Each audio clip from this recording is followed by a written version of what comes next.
Leah Clayton Michelle. Easter. Yeah, nobody from Gossip Girl. It's like she's getting that. I mean, is she, and listen, we have heard this, like you said last show, we've heard this for years. Is she the new Leah Michelle? Maybe, maybe. That's a good question. But then you know what's funny is like even Leah Michelle, I feel like she got canceled, but then like she's working, right? And nobody hates her really. So I'm like, Uh, does it right. matter? I don't, I mean, also I feel like, does it matter? I don't know. I don't, can he cancel Blake and Ryan Reynolds? I don't think so. I I don't don't think think so. so. I don't think so. I mean, Leah got Funny Girl. I mean, a starring role on Broadway, and It's right, she's not canceled. not canceled. I don't know. I go back and forth with that. You know what's interesting is like I feel like there's a bit of a power play. And when I work with A-list celebrities, they do think this way. They strategize. So inviting Justin Baldoni to your New York penthouse, it's on your turf. You're trying to kind of outmaneuver him a little bit, right? They didn't tell him about the certain edit of the film. He saw it at the premiere. They're kind of outmaneuvering him a bit. So I think a lot of this, again, I'm not saying he didn't do what they're saying he did, but also I feel like there's a lot of outmaneuvering that's happening. Right. Yes. And also, to your point, I mean, apparently Blake on this movie with Anna Kendrick she got a $7 million salary and she did not want to promote that either. And it was called a simple Favor. something, a simple favor. There you go. And she did not want to promote that either, and then just was able to not promote it. Since when do you not have to promote something? That's in your contract. Excuse me. And also, it's to your benefit. It's like when housewives, you know, when housewives are like, I'm not doing the reunion or I'm not doing the press junket. I'm like, you're just shooting yourself in the foot. This is your show. This is your movie. This is your moment. And we had clients that would do that. Oh, I'm going to Barbados. I don't want to promote. Sorry, you got to cancel your trip or we're firing you. Like we were very clear. There was clear parameters. Like you don't do the press junket, we don't want to work with you.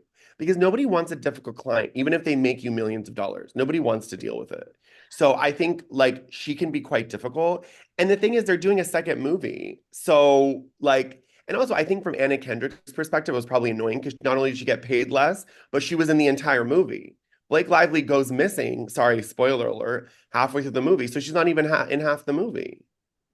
So I Yeah. think that Anna was frustrated.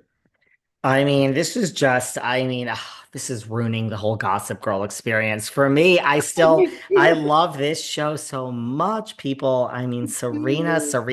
Well, Serena wasn't always so nice on Gossip Girl, so maybe this was an easy part to play. She was playing herself. You know, she's not a great actress, so I feel like she was playing herself in some ways. Look, and let's just face it. I mean, I'm sorry. Like, let's just call it what it is. Like, Blake Lively was, she wasn't, she had a career. She had a career. She has a career, but marrying Ryan Reynolds, and this is not misogynistic, so I don't even fucking want to hear from everyone. Because, I mean, we have Jay-Z married to Beyonce, and that wasn't like him, like, that wasn't her trading up. She's fucking Beyonce. So there's many situations, but in this case, it don't hurt. It don't hurt. She got A-list status by marrying Ryan Reynolds. That's how it is. I mean, you could say whatever you want. Kim Kardashian got some elevated status by marrying Kanye. Now he's fucking crazy and, she's Kim Kardashian, but you can't deny that.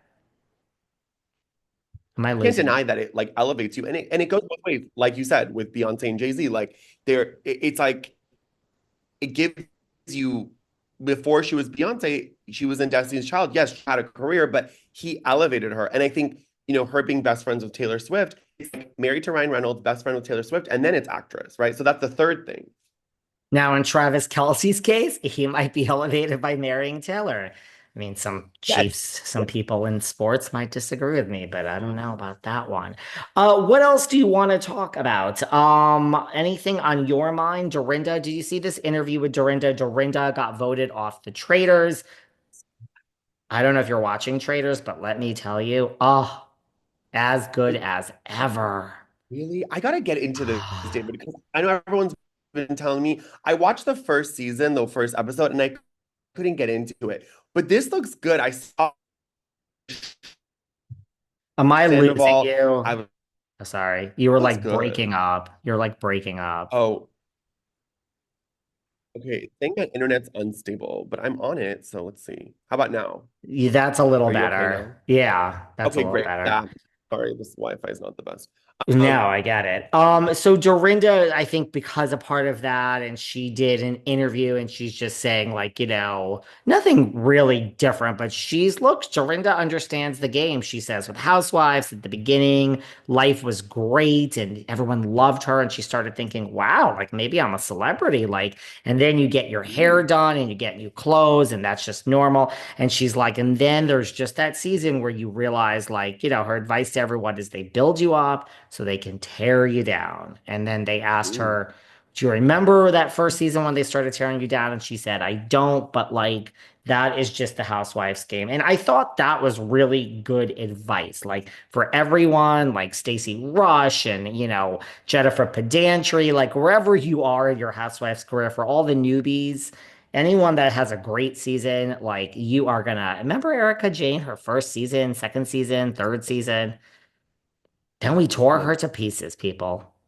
And now she's back on an elevated level. So She's I feel like back. it's everyone time, like certain people, like Dorit right now is on the chopping block, right? And then it was Kyle, and then it's gonna next it'll be Sutton. So it's kind of like you have to, if you get like hubris, you're gonna get knocked down. Mhm. Yeah, I got like my crystal ball. Now I'm just thinking like, look, we had a whole season of Tom Girardi and Erica. We just had Kyle, with Morgan. What's going on? This is Dorit season. There's no more Crystal Kung Minkoff. I don't feel Sutton or Garcelle. I mean, Boz is new. We're not doing anything to Bose at this point. Sutton and Garcelle, one of you is gonna have it bad next season. I'm not sure which one, but I'm thinking something is coming for Sutton. You didn't do anything wrong. Here's the positive news. You guys are great, but something's gonna go wrong with one of you. Unless we're gonna have a major life event for Dorit or Kyle or Air something. Beverly Hills has gotten lucky the past few years, even though some people think it's really boring.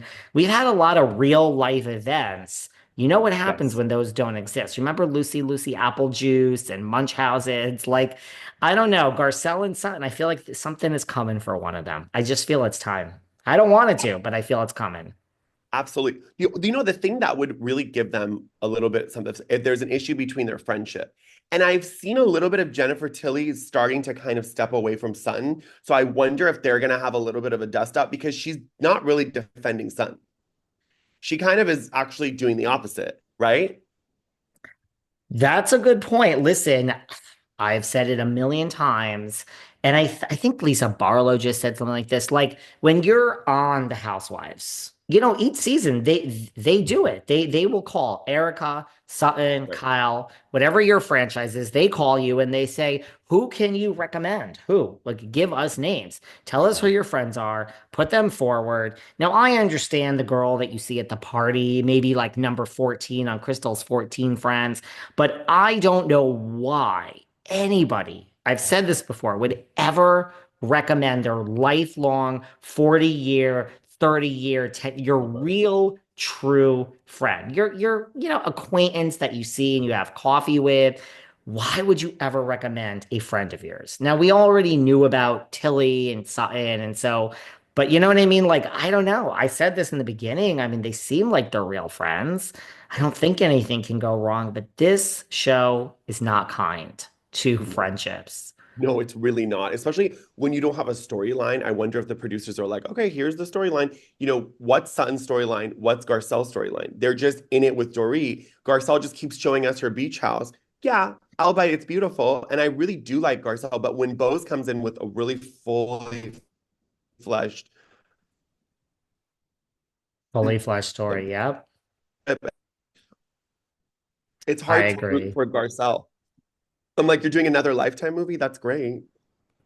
I feel Garcelle has the least amount of a story this season out of everyone there. I feel Bose has, I mean, we know so